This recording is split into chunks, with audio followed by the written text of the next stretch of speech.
오늘은 요단강을 건너야 하는 이유와 방법이라는 제목으로 말씀을 나누겠습니다. 우리 말씀을 나누기 전에 우리 박대주 전사님께서 찬양 인도할 때 모자를 쓰고 인도를 하시는데요. 우리 박 전사님이 한 3주 전에 뇌종양 판정을 받으셨어요. 20대 초반에 뇌종양 한번 앓으셨다고 완치가 되셨는데 다시 좀 재발을 좀 하셨습니다. 그래서 4월 22일부터 항암에 들어가시는데 또 항암 들어가시면 사역에 또 같이 사역을 하기에는 조금 무리가 되어서 다음 주일까지 사역을 하고 또 항암 치료에 집중하기로 하셨습니다. 우리 전사님을 위해서 기도 많이들 해주시면 감사하겠습니다. 우리 말씀을 좀 집중해 볼까요? 여호수아와 이스라엘 백성들이 이제 요단강을 건너려고 준비를 하고 있습니다. 그런데 특별히 이스라엘 백성들에게 요단강을 건넌다는 것은 굉장한 의미가 있었습니다.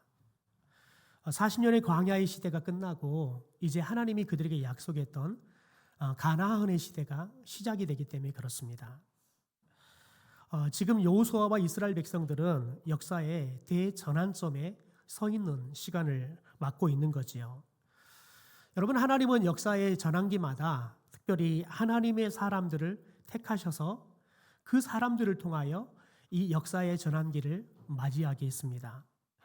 노아의 홍수 때에는 노아를 사용하셨고요.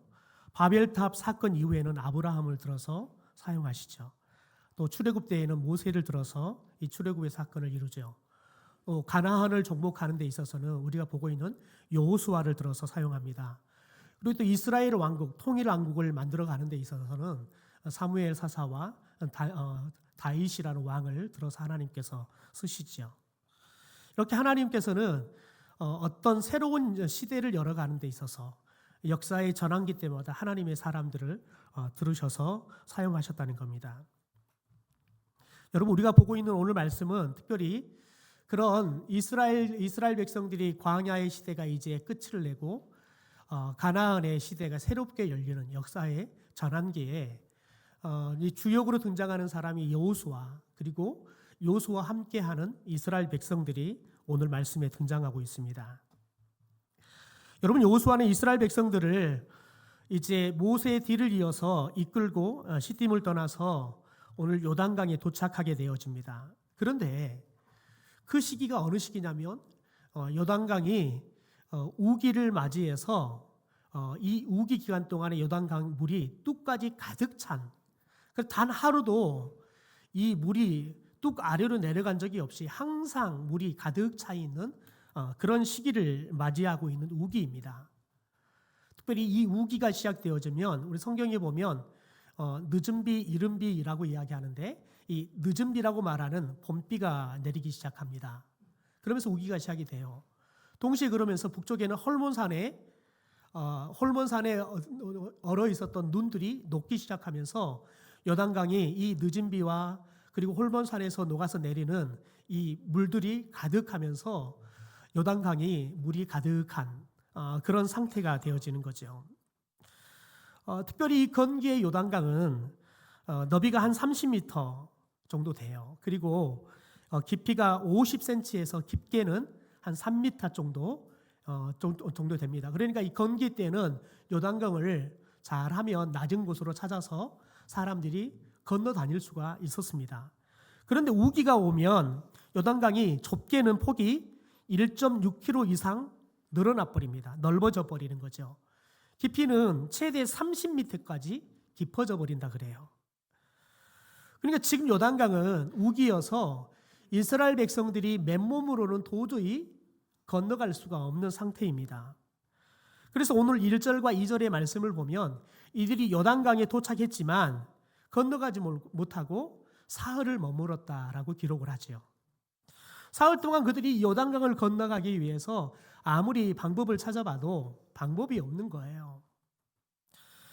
여러분, 이들이 하나님께서 이 우기라는, 하필이면 딱 우기의 이 요단강에 하나님이 이 구름기둥과 불기둥을 이용하셔서 차라리 좀 일찍 오셔서 아니면 좀 더 늦게 인도하셔서 건기때 요단강을 오게 하셨으면 좋겠는데 하나님의 계획하심은 아니었어요. 하나님의 계획하심은 건기가 아니라 우기 때 요단강을 도저히 건널 수 없는 상황에 이스라엘 백성들이 요단강을 건널 수 있도록 요단강 앞으로 인도하신 겁니다. 하나님께서는 이 우기 때 이스라엘 백성들이 요단강을 건너게 하시는 의도가 있었다는 거예요. 여러분, 이스라엘 백성들이 요단강에 도착했을 때 그들은 아마 두 가지 방법을 생각했을 겁니다. 거의 한 40여 년 전에 홍해 바다를 건널 때 그들은 하나님이 홍해 바다를 가르시는 영적 경험을 했습니다. 그러니까 하나님께서 이 요단강을 홍해 바다처럼 건너게 하시지 않을까라는 기대도 했을 겁니다. 또 한편으로는 그들이 여러분 요단강에 도착했을 때 우기예요. 그런데 여러분 이들은 요단강을 한 번도 봐본 적이 없어요. 난생 처음 요단강을 온 거예요. 여러분 그런데 이게 무려 여러분 1.6km 좁아도 1.6km까지 이렇게 넓어요. 그런데 그게 한꺼번에 30m로 바로 깊어지는 게 아니기 때문에 아마 사람들이 측정을 해봤을 거예요. 우리가 그냥 건널 수 있을까? 방법을 3일 내내 한번 그들이 자신들이 건널 수 있는 방법도 여러 군데를 찾아봤을 겁니다. 조금 더 물이 얕은 곳을 찾아가서 건너가기를 시도해 봤을 겁니다. 그러나 3일 동안 그들이 찾을 수 있었던 방법은 없었습니다. 여러분 그래서 하나님께서는 이 이스라엘 백성들이 요단강 앞에서 다시 한번 홍해 바다 앞에 섰을 때의 그 심정을 갖게 하는 거예요. 홍해 바다하고는 조금은 다르죠. 여러분 그런데 이제 요단강만 건너면 그들의 목적지가 도착하는 겁니다. 여러분 그러면 사람들은 그냥 여유롭게 요단강을 건너려고 하는 마음을 갖는 게 아니라 그냥 빨리 건너가 버려서 그냥 끝을 보고 싶어 해요. 그런데 방법이 없는 겁니다. 하나님은 이 3일이라는 시간을 통해서 이스라엘 백성들이 자신들이 생각해낼 수 있는 방법들을 아무리 찾아도 찾을 수 없게 합니다. 그리고 결국 그들이 하나님만 바라보게 하는 시간을 갖게 하는 거지요. 여러분 그럼 여기서 한번 질문해 봅시다. 이스라엘 백성들이 요단강을 꼭 건너야 할까요? 여러분 요단강을 건너가지 않고 아니면 요단강을 좀 피해서 뺑 돌아서 여러분 건너갈 수 있는 방법이 있거나 아니면 요단강을 건너가지 말고 이 요단 동편에 살기 좋으니까요. 여기에다가 그냥 그들이 그냥 요단강 가나안 땅 바로 옆이니까요. 여기에다가 그냥 우리들이 살기로 작정하고 그냥 여기에 우리 정착합시다. 여러분 이렇게 하면 안 될까요? 여러분 특별히 이스라엘 백성들이 이 광야의 40년 그리고 가나안 시대를 여는 이 40년 동안 홍해 바다와 요단강이라는 두 개의 강을 건넙니다. 여러분 그런데 홍해를 건넌다는 것은 어떤 의미가 있냐면 그들이 죄의 노예로부터 또 속박으로부터 완전히 벗어나서 구원을 받는 구원의 백성이 된다는 거예요. 여러분 그래서 이 홍해 바다를 히브리서 기자는 세례에 비유를 해요. 그들이 죄의 노예로부터 완전히 죽어버리고 이 홍해 바다를 건너서 홍해 바다를 건넌 것을 히브리서 기자는 물 세례를 받은 것이다라고 이야기를 해요. 그래서 그들이 홍해 바다를 건너서 지금까지 애굽에서 그들이 노예로 살았던 그 삶들을 완전히 단절해요. 그리고는 그들이 애굽으로부터 완전히 구원을 받게 되어지는 그런 역사적인 사건을 통해서 영적으로는 그들이 죄의 노예로부터 그리고 죄의 속박으로부터 완전히 벗어나서 그들이 구원을 받아서 물세례를 통해 하나님의 백성이 되었다. 구원받은 하나님의 백성이 되었다는 의미를 이 홍해 바다의 사건을 통해서 갖게 합니다. 여러분 그런데 이 홍해 바다의 사건의 중심이 뭐냐면 여러분 6월절 어린 양입니다. 다시 말해서 이 홍해의 사건은 어린 양 되시는 예수 그리스도의 보혈로 우리가 구원을 받는다는 아주 중요한 죄로부터 더 이상 사망으로부터 우리가 매이지 않고 완전하게 여러분 우리가 벗어나서 구원을 받는다는 영적인 의미들을 내포하고 있어요. 여러분 그런데 이스라엘 백성들이 홍해 반나를 건너게 하는 것은 그들이 애굽으로부터 아니면 죄로부터 여러분 완전히 벗어나는 것 그게 목적이 아니었어요. 그게 어떻게 보면 하나님의 목적의 출발점이지요. 여러분 하나님께서는 이스라엘 백성들이 이 애굽의 노예로부터 완전히 구원을 받고 하나님이 약속한 가나안 땅에 들어가 하나님의 백성으로 살아가는 것이 목적이었어요. 여러분, 그래서 이스라엘은 가나안 땅으로 들어가기 위해서 출애굽을 했고 홍해 바다를 건너서 이 광야의 40년이라는 시간들을 살아왔던 거예요. 하나님께서 이 광야의 40년이라는 시간을 줬던 것도 그들이 가나안 땅에 들어가서 하나님의 백성으로 살 수 있도록 그들에게 하나님의 백성의 삶의 가치관, 삶의 식, 더 나아가서는 모든 삶의 문화들을 가르치는 시간들이에요. 그러니까 노예의 근성을 완전히 하나님께서 다 빼시고 이제는 하나님의 백성으로 그들이 생각하고 말하고 문화를 만들어가며 살아가도록 훈련시킨 거예요. 그래야지만 그들이 가나안 땅에 들어갔을 때 그곳에서 하나님의 백성으로 살 수 있기 때문에 그렇습니다. 그러니까 이스라엘 백성들은 홍해를 건너고 요단을 건너서 가나안 땅에 들어가는 것이 그들의 최종적인 목적이에요. 그러니까 여러분, 그들은 지금 요단강이 우기에 가득 차서 넘어갈 수 없는 상황이 되더라도 그들은 요단강을 건너가야 되는 거예요. 더군다나 여러분, 특별히 요단강은 그들에게 어떤 의미를 갖냐면 왕이 되신 예수 그리스도와 관련된 영적 의미가 있어요. 요단강을 건너려면 왕이 되신 예수 그리스도의 말씀에 전적으로 순종해야지만 건너가요. 이 말은 뭐냐면 그들이 요단강을 건너서 가나안 땅에 들어가는데 그 가나안 땅에서는 그들의 왕이신 예수 그리스도의 말씀을 따라 순종하는 삶을 살아가는 하나님의 백성으로 살아가야 한다는 거예요. 그래서 요단강은 어떻게 보면 그들이 가나안 땅을 들어가기 전 마지막 하나님의 백성으로서 하나님의 말씀에 순종하는 마지막 훈련의 여러분 끝점이에요. 요단강을 건너가야 되죠. 여러분, 그래서 하나님께서는 하나님의 말씀에 불순종했던 출애굽 1세대들은 그들에게 가나안 땅을 약속했지만 모두 다 불순종함으로 인해서 그들은 광야에서 다 죽었어요. 여러분, 그래서 민수기 14장 22절 23절을 보면 하나님께서는 이렇게 말씀하십니다. 우리 세번역 성경으로 같이 한번 읽어볼까요? 같이 읽죠. 시작.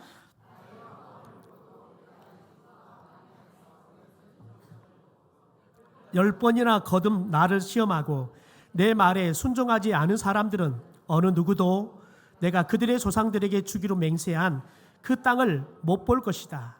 나를 멸시한 사람은 어느 누구도 그 땅을 못 볼 것이다. 여러분, 어느 누구도 천하의 무엇에도 하나님께서 불순종했을 때 못 보게 했어요. 여러분, 출애굽 1세대들은 하나님의 은혜로 애굽에서 구원을 받았어요. 그러나 불순종해서 그들은 광야에서 다 죽었어요. 여러분, 홍해는 건넜지만 그래서 요단강은 건너지 못하게 된 거지요. 그런데 여러분, 오늘날에도 많은 그리스도인들이 여러분 홍해를 건너지만 정작 요단강을 건너가지 못하는 출애굽 1세대 같은 그리스도인들이 많다는 거예요. 예수 그리스도를 믿고 구원은 받지만 그런 하나님의 말씀에 순종하지 않는다는 거예요. 구원을 받은 하나님의 백성이 되었지만 여전히 내 뜻대로 내 구습을 따라 살아가는 거죠. 내 계획을 따라 살아가는 거죠. 여러분, 하나님의 말씀에 순종하지 않은 사람들은 하나님께서는 요단을 건너 하나님이 예비하신 가나안 땅에 들어가지 않도록 해요. 여러분, 한국 그리스도인들이 여러분 인구의 10%를 차지한다 그러잖아요. 1000만이 넘는 그리스도인이 있어요. 그런데 과연 이 1000만이 넘는 그리스도인 중에서 홍해 바다를 건너 진짜 구원을 받은 사람이 몇 명이나 될까요?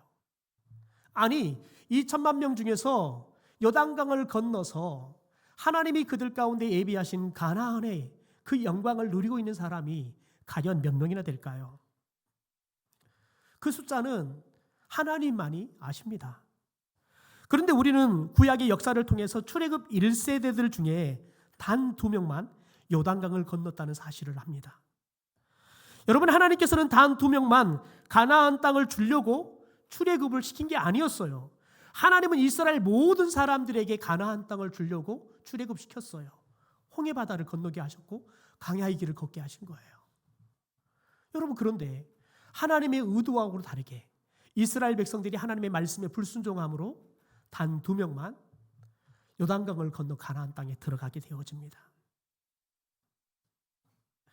그렇다면 여러분, 한번 오늘 질문해 봅시다. 여러분은 지금 어디에 서 계십니까?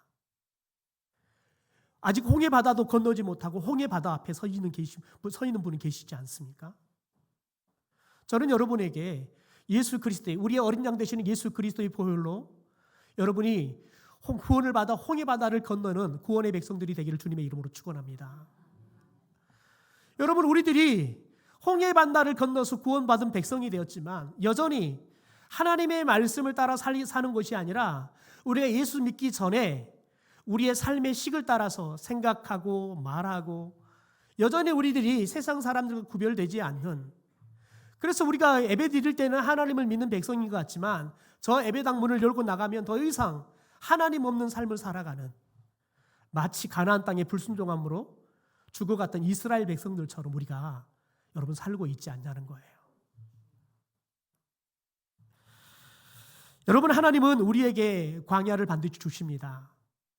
여러분, 우리가 광야의 삶을 누리는 것은 중요합니다. 광야는 쉽지 않죠. 고난이죠. 늘 부족하지요. 고통이죠. 그러나 우리에게 광야는 반드시 필요합니다. 그 광야의 시간을 통해서 하나님께서 우리를 구원의 백성에서 가나안 땅에 들어가 우리들이 이제는 그냥 죄로부터 구원받은 백성 정도가 아니라 우리가 왕 같은 제사장으로서의 삶을 살아가도록 만드시기 위해서 이 광야의 훈련의 과정들을 하나님께서는 우리에게 주시기 때문에 그렇습니다. 여러분, 그런데 우리들이 하나님이 주시는 광야라고 이 광야에만 머무르면 안 되는 거예요. 저와 여러분이 광야를 넘어서 하나님이 우리에게 주기 원하시는 가나안 땅에 들어가는 삶을 살아야 할 줄 믿습니다. 여러분, 고린도전서 2장 9절에 이렇게 말합니다. 그러나 성경에 기록한 바 눈으로 보지 못하고 귀로 듣지 못하고 사람의 마음에 떠오르지 않는 것들을 하나님께서는 자기를 사랑하는 사람들에게 마련해 주셨다 함과 같습니다. 여러분, 하나님께서 이스라엘 백성들이 한 번도 여러분 눈으로 보지도 못했고 귀로 듣지도 못했고 아무리 사람들이 마음으로 떠올려봤자 상상할 수도 없는 가나안 땅을 하나님께서 그들에게 마련해 주셨습니다. 그런데 그들이 그 땅을, 하나님이 마련해 주신 그 땅을 딱 2명만 들어갔죠. 여러분, 하나님께서는 저와 여러분에게 우리가 단 한 번도 눈으로 본 적도 없고 들은 적도 없고 가본 적도 없는, 여러분, 우리에게 가나안과 같은 하나님의 나라를 우리 가운데 마련해 주신 줄 믿습니다. 예수님께서는 우리에게 하나님의 나라를 가져오셨습니다. 여러분, 우리는 하나님의 나라를 마치 죽어서 가는 나라로만 생각해요. 여러분, 그런데 예수님은 우리에게 하나님의 나라를 죽어서 가는 나라 정도만 여러분 우리에게 주지 않았습니다. 하나님의 나라는 우리가 예수 그리스도를 믿고 그분의 말씀으로 우리가 순종하여 살아갈 때 우리 가운데 하나님의 나라가 이루어질 줄 믿습니다. 우리가 이 땅에서 하나님의 나라를 누리고 살아갈 때 우리가 죽어서도 하나님의 나라를 누리고 살아가는 거예요. 여러분, 그러니까 지금 요단강 앞에 서 있는 여호수아나 이스라엘 백성들은 요단강이 건널 수 없다고 멈춰서는 안 돼요. 건너가야 돼요. 그러면 요단강을 어떻게 건너야 할까요? 오늘 말씀에 3가지 방법을 제시하고 있습니다. 첫째는 자신을 성결하게 해야 합니다. 자신을 성결하게 해야 합니다. 우리 같이 5절 말씀 읽어볼까요? 시작. 너희는 자신을 성결하게 하라. 여호와께서 내일 너희 가운데 기이한 일들을 행하시리라. 여러분, 여기서 성결하게 하라, 이 말이 히브리어로 카도시라는 말인데요. 어떤 의미가 있냐면 하나님을 위하여 따로 떼어놓다, 구별하다 이거예요. 하나님을 위해 따로 떼어놓다, 구별하다, 이런 의미가 있어요. 그러니까 하나님이 쓰실 수 있도록 스스로를 세속에서 구별하고 더러움에 물들지 않도록 하라는 거예요. 여러분, 성결은 우리의 겉모습만 깨끗하게 하는 청결의 의미만을 갖고 있는 게 아니에요. 청결의 의미도 갖고 있어요. 그런데 영혼과 마음도 깨끗하게 하는 순결이라는 의미도 갖고 있는 거예요. 우리가 살아가는 여러분 삶의 모습도 우리들이 청결하게 살아야 돼요. 그러나 우리의 마음도 영혼도 순결해져야 돼요. 여러분, 그런데 우리의 마음에 육신의 계획이나 충동적이고 야만적인 생각들을 내려놓는 것으로부터 우리가 청결함도 순결함도 살아갈 수 있게 되는 거예요. 이 말은 무슨 말이냐면 성결의 아주 가장 기본적인 의미가 뭐냐면 여러분, 저와 여러분의 마음이, 저와 여러분의 시선이 누구에게 고정돼야 되냐면 하나님께 고정이 돼야 한다는 거예요. 저와 여러분이 우리의 마음도 시선도 하나님께 고정되고 주님을 바라보기 시작할 때 우리 안에 청결한 삶도 순결한 영혼도 갖게 되어지는 삶이 시작되는 거예요. 여러분, 여호수아가 하나님이 성결하라 이 말을 자신에게 먼저 적용하기 시작합니다. 여러분, 어떻게 여호수아가 적용합니까? 여러분, 여호수아도 역시 내가 이들을 이끌어야 된다. 모세의 뒤를 이어서 이 백성들을 내가 이끌어야 된다. 또 이 요단강을 건널 수 없는 이 요단강을 내가 건너게 해야 된다라는 여러분 그런 사명 의식으로부터 그가 벗어나는 거예요. 자기가 이 백성들을 이끌고 자기가 이 백성들을 요단강으로 건너가게 해야 한다는 여러분 이 사명감을 내려놓는 거예요. 여러분, 그게 성결의 출발이에요. 여러분, 이게 무슨 말일까요? 이스라엘 백성들을 인도하는 것은 여호수아가 아니에요. 요단강을 건너게 하는 것은 여호수아가 아니에요. 누구예요? 하나님이에요. 우리 7절의 말씀 우리 같이 한번 읽어보시죠. 시작. 여호와께서 여호수아에게 이르시되 내가 오늘부터 시작하여 너를 온 이스라엘의 목전에서 크게 하여 내가 모세와 함께 있었던 것 같이 너와 함께 있는 것을 그들이 알게 하리라. 하나님이 여호수아에게 오셔서 말씀하세요. 그 말씀이 뭐냐면 내가 모세와 함께 하면서 모세를 썼던 것처럼 내가 너와 함께 할 거라는 거예요. 그래서 내가 모세처럼 너를 들었을 거라는 거예요. 동시에 이스라엘 백성들이 내가 너와 함께 하고 있는 것을 내가 알게 하겠다라고 말씀해요. 여러분, 이 말씀은 여호수아에게 엄청난 격려의 말씀이에요. 왜냐하면 여호수아 자신도 그렇고요. 이스라엘 백성들 중에서도요. 과연 여호수아가 모세처럼 이스라엘 백성들을 잘 지도할 수 있고 이끌고 갈 수 있는 좋은 지도자가 될 수 있을까? 여러분, 확신하지 못하는 사람들이 있었기 때문에 그래요. 자기 자신 또한 나는 모세처럼 그렇게 강하지 못해요. 여호수아는 어떻게 부드러워요, 사람이. 그런 모세처럼 강한 리더십을 갖지 못했어요. 그러니까 자기 스스로도 내가 모세처럼 백성들을 잘 끌고 갈 수 있을까 자신할 수 없었어요. 그런데 하나님이 내가 너와 모세와 함께 있던 것처럼 너도 너와 함께 할 것이라는 거예요. 심지어 이스라엘 백성들이 내가 너와 함께 하는 것을 내가 알게 해줄 거야. 그러니까 염려하지 말고 백성들 데리고 가. 하나님이 말씀해요. 여러분, 그런데 하나님으로부터 이 말씀을 들었던 여호수아가 백성에게 뭐라고 하는지 봐볼까요? 여러분, 여호수아는 9절과 10절에 보면 7절에 하나님께서 여호수아에게 들려주신 말씀을 단 한 절도 말하지 않아요. 여러분, 저 같으면 이스라엘 백성이 당장 가서 여러분, 모세에게 함께했던 하나님이 저와 함께 하겠다고 말씀하십니다. 그리고 하나님이 여러분이 제가 하나님과 함께하는 것을 알 수 있도록 하나님께서 보여주신다고 말씀하셨습니다. 그러니까 저 믿고 모세를 따랐던 것처럼 저를 따르십시오. 모세가 홍해바다를 건너게 했던 것처럼 저도 여러분을 이 요단강 건너갈 수 있도록 이끌도록 하겠습니다. 그러니까 걱정하지 말고 나를 믿고 저를 따르십시오. 여러분, 이렇게 이야기했을 것 같아요. 왜냐하면 지도자들은 늘 자신을 따르는 사람들이 자신을 신뢰하기를 원하는 마음이 있으니까요. 자신이 말을 하면 사람들이 그냥 여러분 무슨 말을 하든지 믿어주기를 원하거든요.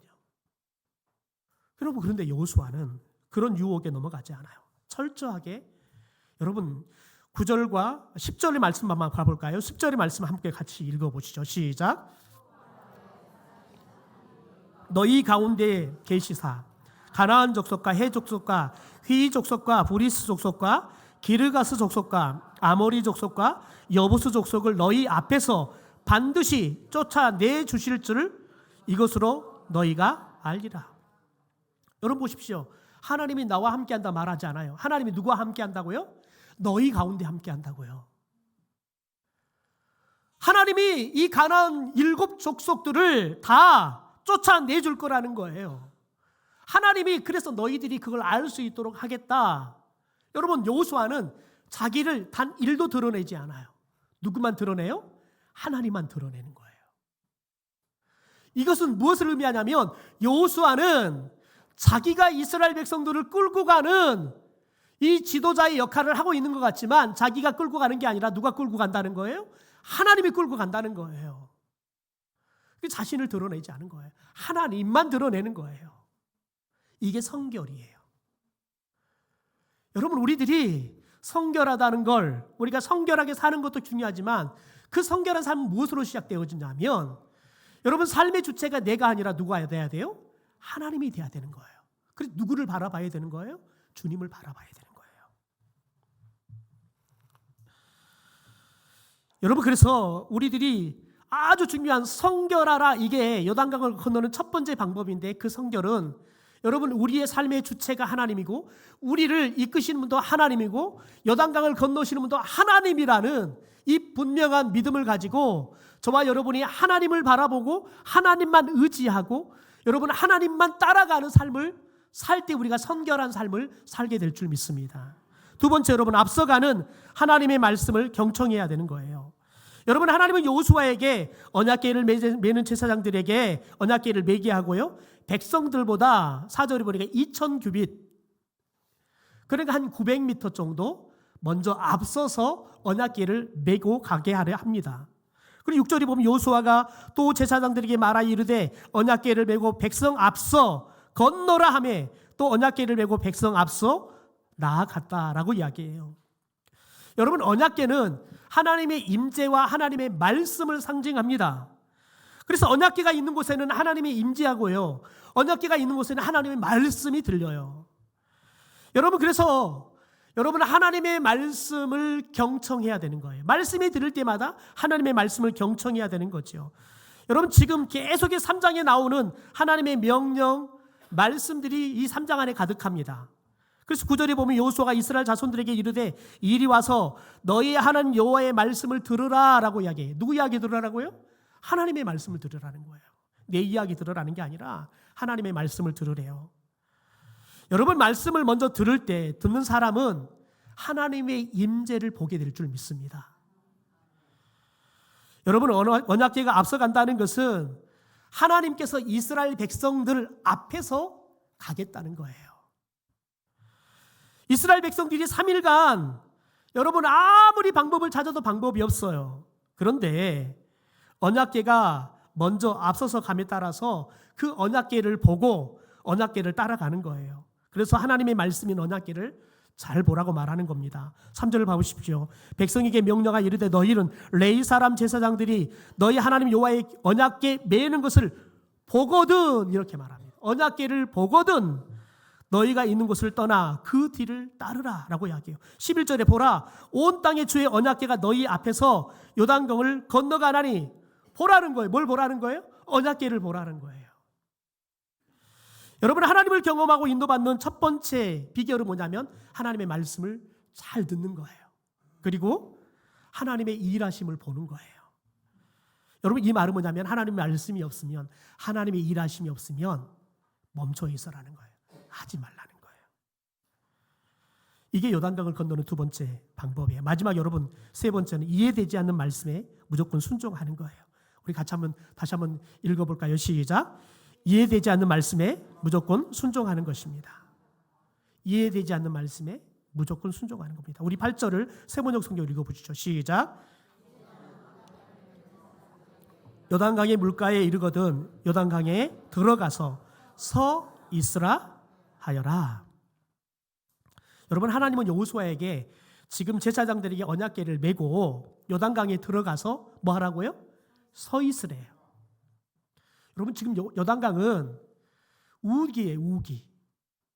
근데 제사장들이 언약궤를 메고 요단강에 들어간다는 건 뭐냐면 익사에 죽을 위험이 엄청나게 많아요. 더군다나 여러분, 언약궤를 메면 한번 여러분 발을 헛디디면 살 수가 없어요. 도무지 이해되지 않는 말씀을 주시는 거예요. 홍해 바다는 하나님께서 먼저 여러분 다 물을 갈라놓고 건너가게 했어요. 그런데 요단강은 지금 물이 넘실거리고 있어요.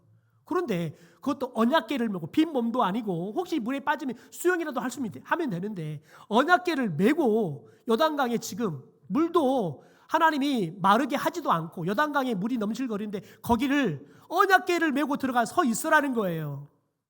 여러분이 제사장이라면 이 말에 과연 순종할 수 있겠습니까? 저 같으면 택도 없는 소리, 여호수아 너나 좀 메고 들어가라고, 너가 먼저 해봐 그럼 내가 할게, 막 그럴 것 같아요. 여러분 그런데 중요한 건 여러분, 이들이 이해가 되지 않지만 들어갑니다. 여러분, 근데 우리가 여기서 집중해야 할 게 뭐냐면 하나님께 직접 말씀을 들었던 여호수아가 들어가는 게 아니에요. 여호수아로 건너들었던 무명의 제사장들이 이 언약궤를 메고 들어가는 거예요. 우리 14절 15절 말씀 함께 읽어보겠습니다. 시작. 백성이 요단을 건너려고 자기들의 장막을 떠날 때 제사장들은 언약궤를 메고 백성 앞에서 나아가니라. 요단이 곡식 거두는 시기에는 항상 언덕에 넘치더라. 궤를 맨 자들이 요단에 이르며 궤를 맨 제사장들의 발이 물가에 잠기자. 여러분, 이 무명의 제사장들이 여호수아를 통해서 들리는 하나님의 말씀을 듣고 이해되지 않아요. 마치 죽으라고 들어가는 것 똑같아요. 그런데 여러분, 제사장들이 어떻게 해요? 하나님의 말씀에 순종해서 언약궤를 메고 요단강에 들어가요. 그리고 서 있어요. 여러분, 그런데 그때 놀라운 일이 일어납니다. 물이 끊쳐지기 시작합니다. 내려오던 물이 끝이고 쌓이기 시작하는 거예요. 그리고는 이 요단강이 마른 땅이 되게 하는 겁니다. 약 200만이 넘는 이스라엘 백성들이 다 건너가도록 이 제사장들은 요단강에 언약궤를 메고 서 있습니다. 여러분 생각해 보세요. 제사장들이 200만이 건너가는 동안에 이 언약궤를 메고 있다는 것은 고통이에요. 얼마나 무거워요. 더군다나 여러분, 지금 쌓여있는 물이 방파제로 막아놓은 것도 아니에요. 물이 그냥 눈에 보이는데 그냥 쌓여있는 거예요. 그럼 저게 언제 다시 덮쳐버릴지를 몰라요. 여러분, 그 무게의 고통, 그리고 더 나가서 저 물이 언제 다시 넘쳐서 우리에게 내려와 버릴지 모르는 그 두려움, 그 두려움들을 이기고 제사장들은 마지막 이스라엘 백성들이 다 건너갈 때까지 언약궤를 메고 하나님의 말씀에 순종해서 요단강에 서 있는 겁니다. 여러분, 우리가 하나님의 말씀에 순종한다는 것은 때로는 우리에게 찾아오는 고통을 감내해야 돼요.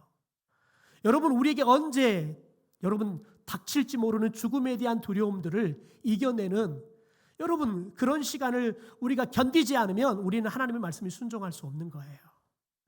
여러분, 그런데 이 무명의 제사장들을 통해서 하나님께서는 이 무명의 제사장들의 순종을 통해서 이스라엘 백성들이 심지어 여호수아조차도 이 요단강을 건너가는 은혜를 입게 하는 거예요.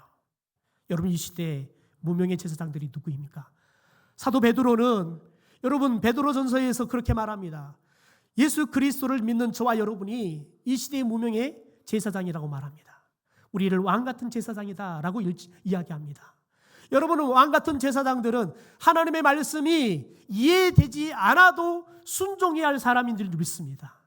우리가 순종할 때 우리를 통해서 수많은 사람들이 구원을 받는 역사가 일어나게 될 줄 믿습니다. 여러분, 그런데 중요한 건 뭐냐면 하나님께서 이렇게 하나님의 역사를 전환하는 시기마다 하나님께서 사람들을 들어 쓰십니다. 노아의 홍수 때는 노아를 들어 쓰시죠. 여러분, 그런데 노아의 홍수 때 사람들을 구원할 때 사용했던 게 뭡니까? 방주입니다. 그걸 알크라고 이야기하죠. 알크라고 이야기하는데요. 오늘 이스라엘 백성들을 구원하는 게 뭐였습니까? 언약궤였습니다. 이 언약을 담고 있는 궤를 알크라고 이야기합니다.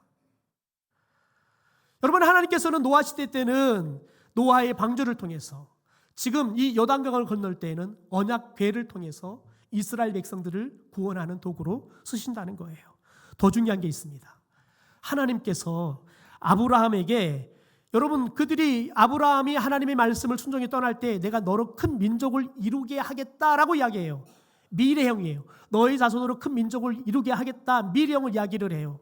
심지어 여러분, 출애굽기 19장에 모세에게 너희는 제사장 나라가 될 것이고 거룩한 나라와 민족이 될 것이다 약속해요. 이것도 미래형이에요. 여러분, 그런데 언제 이스라엘 백성들이 하나님의 제사장 나라 거룩한 민족이 되었을까요? 여러분, 오늘 17절의 말씀에 미래형이 말이 아니라 이제 현재형으로 나와요. 우리 17절 말씀 우리 마지막으로 같이 읽겠습니다. 시작. 여호와의 언약궤 맨 제사장들은 요단 가운데 마른 땅에 굳게 섰고 그 모든 백성이 요단을 건너기를 마칠 때까지 모든 이스라엘은 그 마른 땅으로 건너갔더라. 우리가 읽고 있는 성경에는 그냥 백성이에요. 민족이라 말하지 않아요. 그런데 여기서 말하는 모든 백성, 이게 히브리어 고이예요, 고이. 여러분, 그런데 영어 성경으로 보면 이것을 nation, 나라, 민족이라는 말로 번역해요. 그러니까 여러분, 그들이 이 요단강을 딱 건너가니까 드디어 그들이 뭐가 됐어요? 하나님의 제사장 나라가 됐어요. 하나님의 거룩한 민족이 된 거예요. 여러분, 누구를 통해서요? 무명의 제사장들의 이해되지 않는 말씀에도 순종함을 통해서 하나님께서는 이스라엘 백성들이 하나님의 큰 민족이 되게 하는 역사를 이루게 하시더라는 거예요. 여러분, 이 시대 하나님께서는 이 땅을 하나님의 나라로 회복하셔서 제사장의 나라로 하나님의 거룩한 민족으로 회복하기를 원합니다. 하나님이 이 역사를 누구를 통해 쓰실까요? 이 시대 무명의 그리스도인인 왕 같은 제사장인 저와 여러분 순종하는 삶을 통해서 큰 민족을 이루는 역사를 이루실 줄 믿습니다. 그러면 우리가 주님 앞에 성결합시다. 주님만을 바라봅시다. 우리의 삶의 주인이 주님이라는 것을 우리들이 매일 고백하면서 주님만을 바라보는 삶을 살 수 있게 되기를 소망합니다. 여러분, 그리고 저와 여러분이 하나님의 말씀에 늘 경청하고 더 나아가서 이해되지 않아도 말씀에 순종하는 삶을 통해서 우리의 삶이 하나님의 요단강을 건너는 기적의 역사를 우리가 이룰 뿐만 아니라 우리의 순종의 삶을 통해서 하나님의 큰 민족이 제사장의 나라가 이루어져가는 기쁨을 누리기를 주님의 이름으로 축원합니다.